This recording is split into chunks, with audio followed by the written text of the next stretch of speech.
So good evening. It's January 9th, 2025. Crazy, we're already there. Welcome back to another season, another episode of Sons of the Father. And we're continuing our discussions with The Chosen. We're still on season 4, of course, created by Jenkins. And tonight, we're going to continue exploring season 4, episode 8, Humble. And this is our part 2. During this series, my dad, John Warren, and of course, my brother, Jim, we're going to converse. We're going to talk about things, and y'all get to listen in. So, welcome to the Sons of the Father on the Dusty Feet.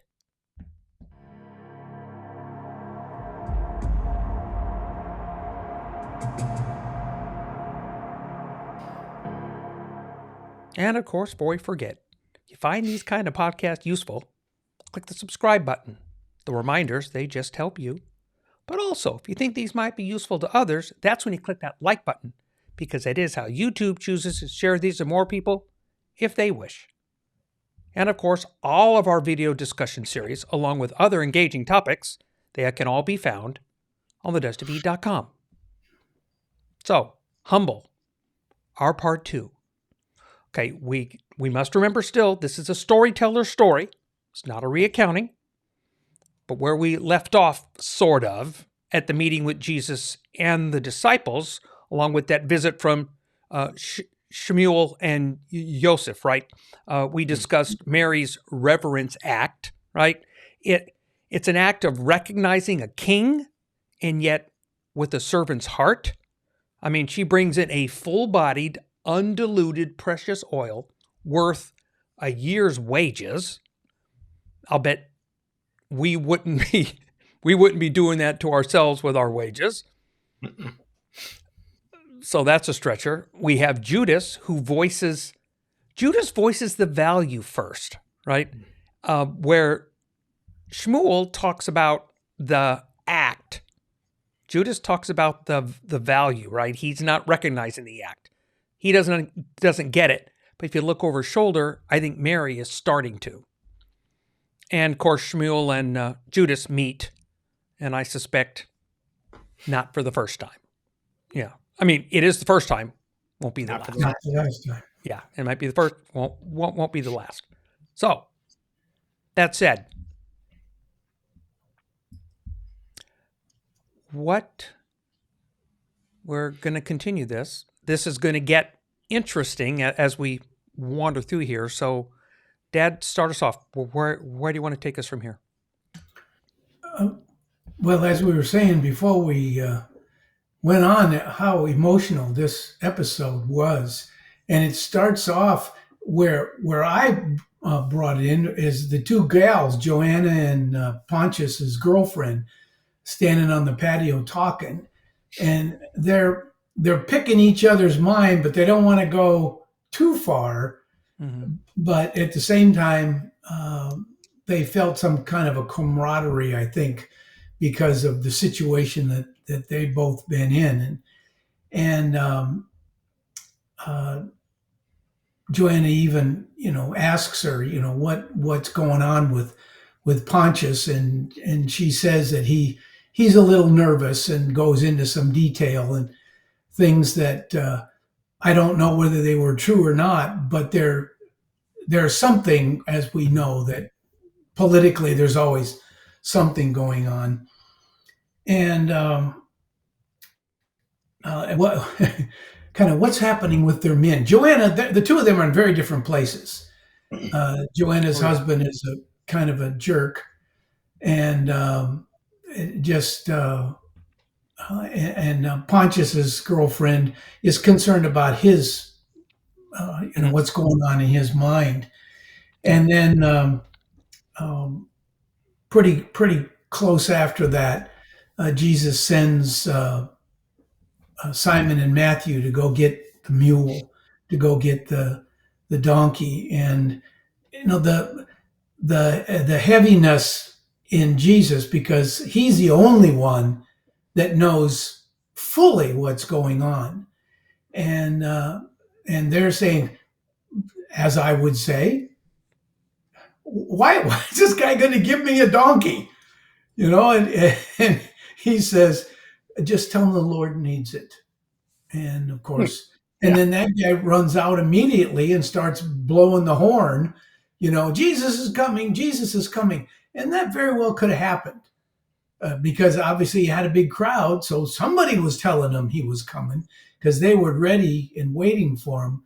When we did the uh, a family retreat in Cameroon, when the families arrived, they did something similar. I had no idea what they were going to do, but they laid palm branches in the road so the families that were coming in drove over them, and they didn't go that I know of. I mean, there was some local language being spoken that I didn't understand, but that same emotion of making it special for these people going to the family retreat. It's the same thing. They wanted to. I heard something that no, I heard it on another one of the podcasts that I listened to.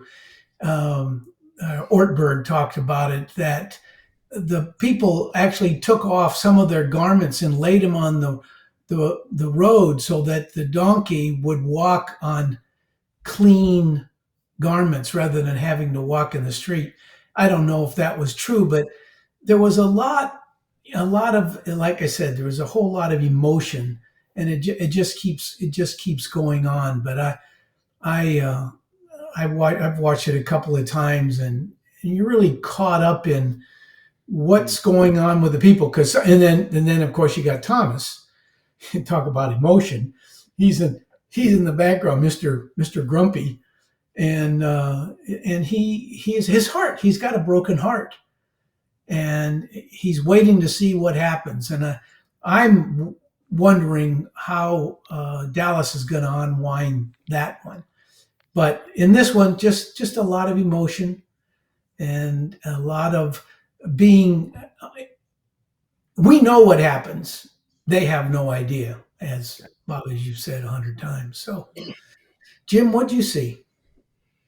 Uh, Same impact of feeling, but I think I started feeling things that I didn't expect. And one was a sympathy for Judas because he's genuinely wanting to see Jesus rise to the position of, royalty that he deserves. And he can't see Jesus's path as getting him there. And when he sees the stuff wasted, the spices wasted, Jesus literally just gave a message about the poor. And so there's this conflict going in, but you just said, and now and he couldn't get beyond that. And it's like, I get that. I totally get that. I look too much at the practical, at the logical, rather than Jesus is saying, but I'm right here, right now. And are you guys doing that thing? And Mary was worshiping him and treating him like royalty. They were still kind of handling Jesus with kid gloves. I just don't know exactly what to do with him right now. And so, and even Shmuel, I think, genuinely wanted to see Jesus be the Messiah, but then he started doing things that weren't Messiah-ish. Messiah doesn't let a lady put stuff on his feet and use her hair to wipe it. That's not Messiah material, and so both of them so badly wanted it. And it was in front of them, literally just kind of crumbling, like they're just trying to grasp, and all of a sudden there's nothing left to grasp. And so they're, I don't know what to do now. And then, of course, you see the fact that they're both feeling that. Well, maybe we can figure out a way to deal with it. And like you said, we'll probably see that down the road. But seeing all of that, definitely, it got me in a place I didn't expect. And so that part was a surprise in a good way, because like, okay, we tend to get judgmental, and we have to step back and say, like you said, they don't know the end of the story. So if I was in their shoes, how would I respond? I would probably be like Judas. Jesus, the practical thing here is we got to save the money. And I think, man, I don't want to go the route of Judas. Crud. So then I got to reevaluate the way that I treat things. How am I dealing with them? That is inconsistent with what Jesus would say. Here, I'm here. What are you doing with me here and now? So anyway, that was the main thing. Well, those are huge points, and they're things that we keep saying here, that reading the story, and we're so familiar with what we think the story's saying, what we think it means, that we miss things at times, I think. Okay. Yeah. And this is one of those things where his argument, you go, why does he bring his argument? And you go, why? Like you said, Jimmy, it's more about, why didn't I see this in the story before? Because it's there. That particular point in the deal is not fictional. The event happens. We don't have Judas's comments on it, but that event happens. That thought has to be there. Okay? Because we see all of that all play out. We see a lot of this going through in this challenge that happens, and we go, well, we have an expectation. Shmuel is the epitome of the expectation. He has expectation the way he expects it. Okay? I suspect when Messiah chooses to return that I think there's going to be a lot of this happening then. Okay? Expectations, and it might not be exactly the way we picture it, and this is what he thought. And so, Jimmy, I think your points are strong on this one. That's why he and Shmuel kind of look and say, okay, because what does he say? I'm sorry that I didn't. And Shmuel's answer was, I'm sorry I couldn't help you. Yeah. Because Shmuel wanted to help. He came with intention, right? Yep. He didn't. He was there with what he thought was going to be good. And Judas is incensed. He's he went and because he got up. I mean, it wasn't just about, they all smelt the smell. And I don't know how much you've had exposure to essential oil things, but when you get to the pure oil, we get diluted, right? When you get to the stuff, it's like walking into pure perfumery, right? You're going into these places. Oh my gosh. Yeah. It's pungent. And you see Shmuel react. He covers his face, he's got this thing because he sees it and he smells it and they get it. Judas gets up and he's like, no, that can't be what I think. And because he gets down and grabs the bottle. I mean, I liked it was just about not, oh, that can't be da, da, da, da. I mean, he gets down in the stuff, touches it and says, yeah. And then where did you get the money? Right? I mean, that was his question. Not she did with what she wanted with her stuff. There's a lot that's wrapped in that part with them trying to unwrap. And then the background pictures. Dad, you had it clear. We see this as we go forward. One of the guys you see in the background struggling is Thomas in various states. But he is, and they're taking the time to give him screen time. But they're getting it. And when they're on the road, getting ready to go, he's got two on each side with arms on their shoulders.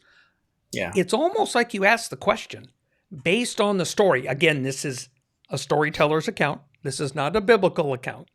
Because we're going to get into why the doubting Thomas scenario. But the fact that why is he still there? We know in the story here that Dallas is telling that Jesus said, I know you don't understand. I get this. Stay with me. And it's taking everything he has to stay. Everything. It's with me too. Taking every bone in his body, every sinew, every muscle, every breath Yeah. to stay. Mm-hmm. And so there's a lot that I'm looking forward to them unpacking in that storyline too. I agree. There's a lot going on. Because we like to have our understanding overlay it back, what we think it means, and then say there's an expectation. And Dad, but both you guys have mentioned that they're going that direction. I can see why they would be there at that point and what those pieces are. That Herod and Pilate conversation.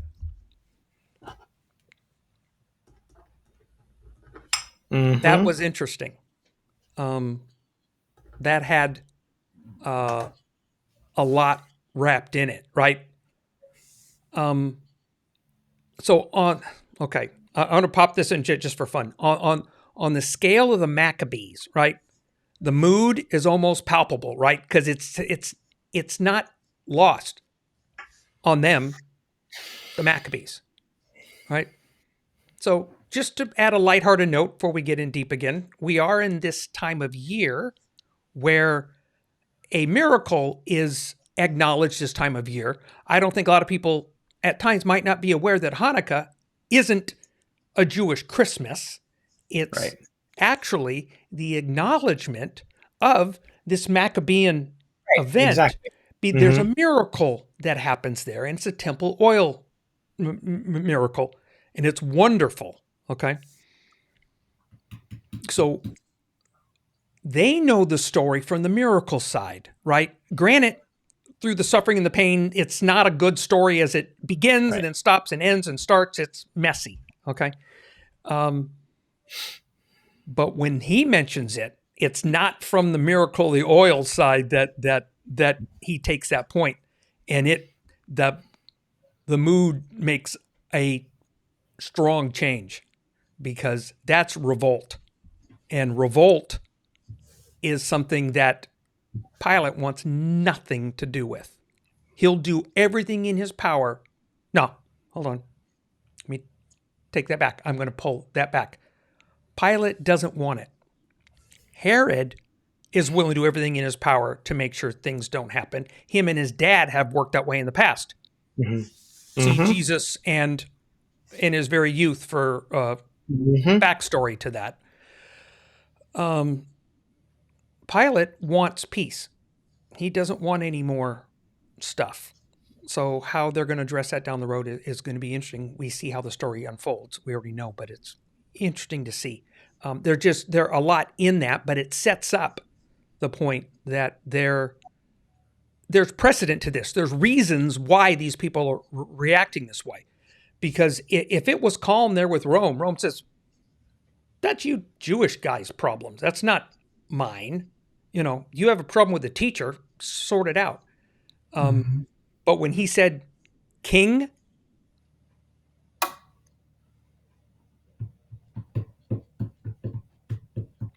yeah. Yeah. And I love the line. This is where the two ladies were talking. Yeah. Dad, you brought this up and it was a good one. It says, they come on foot, some hundreds of miles, with uncomfortable living accommodations. I wonder what it'd be like to have that kind of faith. Yeah. And that's where I loved, and Dad, you brought it out. They were trying to kind of feel each other out in terms of where they were. It's like, how much of this Jesus thing are you or not are you? And you could tell, obviously, by the time they got to the end of it, there was probably more in common to where they were at than they realized.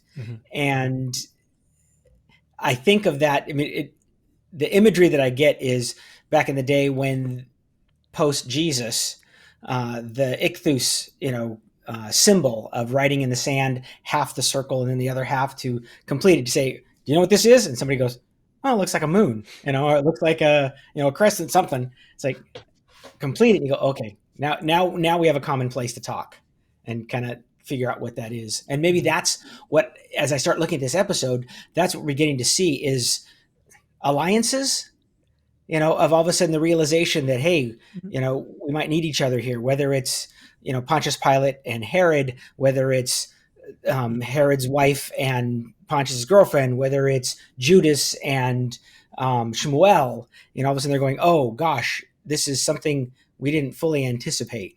Yeah. So what does that look Yeah. Yeah. Yeah. Yeah. Yeah. Yeah. The one of the things it was interesting to me was what you guys are talking. You got Herod and the guys talking in the background, but they're throwing things back and forth, and something's going on. Not necessarily the same thing in all their heads. They're kind of feeling each other out too. But you also had two other guys in the background.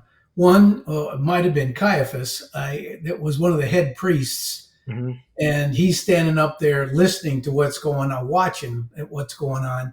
And then you got Atticus in the back. Give me your horse, and Yeah. he chases that guy down. So Mm-hmm. you got it can go. We know which way it goes. We don't know which way Dallas is going to take it, and he might throw something in there, and I'm sure he will because he has already. Yeah. But you've got all these different scenarios of what really happens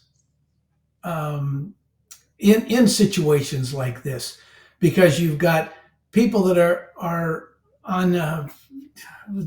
The other day I was writing something and in my story, and I remembered when we were in Russia and trying to get the chairs out, and the guy wasn't going. He wanted money, and I didn't want to start with the bribe because that never ends. Mm-hmm. And so, okay, how are we going to do it? And the guy that was helping me was from Ukraine, but all of these sub stories, you got the people waiting for chairs. You got all the missionaries that came with us over there. They're waiting to do something. And you've got the guy over here that's looking for the bribe. And you got his boss so you've got all of these different people. It's the same thing there. And you don't know which way that they're going to go. We know how it ends up. Mm-hmm. But what about the stories then that were happening in the different Herod's story and Pontius's story and Joanna's story and Judas's story and you just got all of these. What's Atticus? Where's he going to pop up later on? And that's a thing that Bob has talked a couple of times about. I'd like to have Dallas on the show sometime and talk to him about this. And he's got no time for any of us, but I would love to sit down with him and say, how are you going to unwind this? Which makes me look forward, which is what he wants, of course. They're looking forward to the next episode, the next series, actually. This is series 4. And by the time this ends, hopefully 5 will have come out and we'll be able to just pick up where we left off. But all of the different stories in real life and the different stories here, to me, are fascinating. Yeah. There's a, we know, we think we know a snippet of people's lives in Scripture. We have names. We fill in an awful lot of blanks. In other words, we'd take the line. If you took the Tower of Babel story, it's 9 verses. Okay. That's a Cecil B. DeMille movie, but it's 9 verses. Everything else has to be filled in. Okay. And a lot of these stories that we get are really very short. The number of verses involved with them are really surprisingly brief. And so we love to fill in the blanks, and we think we know what the blank filling in is. That I say think because the more I look, the more I'm leave some wiggle room. Yeah. Which I like. Jimmy, when we started with this was that part where we said, hey, why didn't we notice that in the beginning, really think about the perception at times of a story being told and something happening that could be perceived as not congruent with the story. You know, and they're fair, but we view it as certain ways. So when somebody comes to us and they bring us our own book, okay, and then they read something through and you go, okay, yeah. So then we go, and then we have problems with it. And we try to make it easy with, I call it the Jesus side, right? Which is not easy nor messy. And if you ignore the other parts to your peril, the story becomes why people don't follow this. It is. It's true. Let's be honest. If you go back and take a look at the rest and you have these, there's other questions that we don't like to talk about, which I like that we like to talk about it here, is those uncomfortable parts where you go, yeah, you're right. There isn't an answer, or yeah, that's awkward. It's ugly. It's going to be challenging. It's going to be, what did I do this? Maybe that's why there's so many denominations, huh? So you can't agree on anything. Oh yeah. And that's just in the West here in America. I mean, let's be honest on a lot of that. I mean, it gets crazy. So there was this point. I know we're bouncing around a little bit. I like No, you're bouncing around. because Jesus. Well, that's true. So Jesus at the end makes this line statement that I like. And Dad, you're talking about. It says, "No matter what happens this week, no matter what you see or feel or think, or do, the smallest word, 2 letters, I think it's the biggest. Bob, personally, I want you to know that in this world, I loved you as my own. I will love you till the end." And it's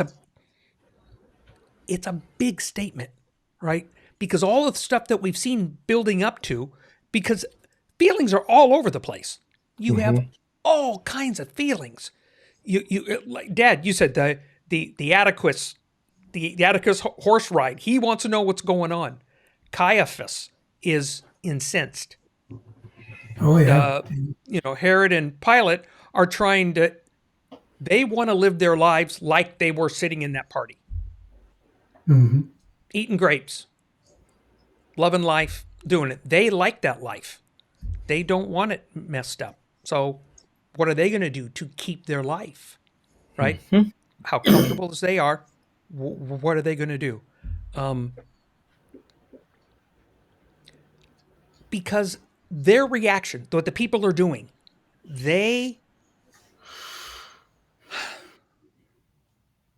this is not, if they're starting to get the sniff that this is Messiah, what they're doing is now in line with prophecy, right? The prophets talked about this. So this is where they're starting to want something, right? Which is what scares the word king and all that stuff.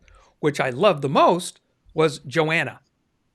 She says, "Bye, Chusa," and climbs out of the cart. "Bye, Chusa. I'm done. Bye-bye."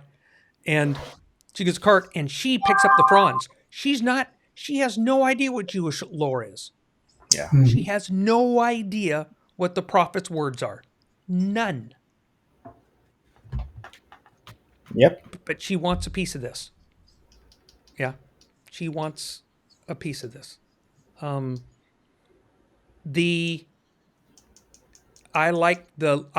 love any story told where you get to wrap around to another point in a story. That I enjoy that. That's one of the things that I think really bites me. The things that really makes me. And the bit, the bridle. Yeah. I really liked that as they wrapped this particular episode up. Yeah. I just at the end, you don't know where he's going to pick up in season 5 because he's got several scenarios that he could go with because you're going to have the priests, doing their they're probably going to open up with the dinner, sitting around and talking, or that's going to be pretty close to the beginning. And it's a and you said about Joanna, where in her mind, like Judas, she's got something in her mind of what's going to happen, and she wants to be, and she's going to be at the foot of the cross. There were several women there. It says there were several women with Mary and Mary, and it's there is, like I said, there's so much emotion in this one of people taking stands and not understanding, and that's and I'm sure that's the way it was back then. They didn't know. The only one that knew what was going to happen was Jesus, and I can't imagine what he went through in the garden, thinking about what he was going to experience in the next hour and a half. It just beyond me. And I really like this episode. I would just at the end where Jesus gives the apostles another peek into what's going to happen, but they are still looking at something different. And so as he's telling them the story about the king and all of that you talked about, Bob, they, in their minds, they got something completely different still. And to the very end. So I wish I was as good as I wanted them to be back then. I wish I was that good now, because I get torn. The flesh tears. Even at my age, it still tears at you. I'm not afraid of dying, but I'm really particular about how I die. I read in the Reader's Digest about this guy that got buried in the snow. I don't, just nice quick accident, get it over with. It's heart attack. However, it's really like, oh my gosh, I just can't believe I'm even thinking that, because I want them to do it right, to step up, to understand, ask him questions, and find out what's going on in his mind. And here I am, and I know what happens, and I still got a bunch of questions. Yeah. Jimmy? Yeah, we've been critical, thinking you're with Jesus, you should get this. It's like, we're with Jesus, we should get this. So yeah, Dad, you hit that one right on the head. Yeah. I think walking away from this episode, what Jesus says in the end, that no matter what, just know that I came to love you guys. That's what this is all about. So much of everything that we saw was expectations, but they weren't based on Jesus. They were based on what I want to see, what I want to, rather than what is Jesus doing. And we constantly get that wrong. And Mary was the closest thing to truly cutting through all of the crap and doing the one thing that really meant something. And she got it. And people didn't get it. And when we look back at that and we see the juxtaposition of Jesus's message about the poor and then a message about himself, what he was truly saying was, they're both important. I'm important. They're important. You know, I went and got my hair cut today, and I was talking to the barber, and he's a believer. And we were talking about Luke 15, you know, and it's the lost sheep, the lost coin, and the prodigal son, those three stories, right? You could say lost sheep, lost coin, lost son. But we always focus on the sheep, the coin, and the son. The whole passage is about God the Father. And what an amazing God we have, who chased after the coin, the sheep, and the son.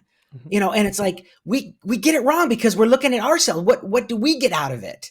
And the disciples were doing the same thing. And Jesus is saying, just understand that this is not about what you want or what you think. It's about what I'm doing. And so it was like, I wish they could understand. And then, like you said, Dad, I wish I could understand and take that with me. So it was a really good episode. Yeah, Jimmy, strong ending here. That expectations were there. They weren't, understand, we want what they wanted. Okay? Way to say it. We expect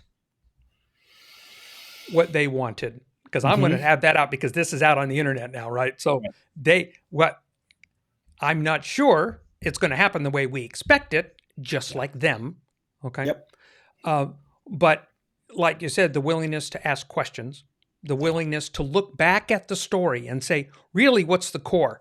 The Bible Project does this a lot. Tim and John are very good at that, is looking back at the story and saying, hey, you know, maybe we want to relook at this and look at it from a different perspective. Story's there. Change the perspective. Move around the seat, you know, so to speak. It looks very different. You know, when you're working on a race, sitting in the driver's seat or looking at the motor are two different perspectives on the car. Okay. And how you talk about the car is different.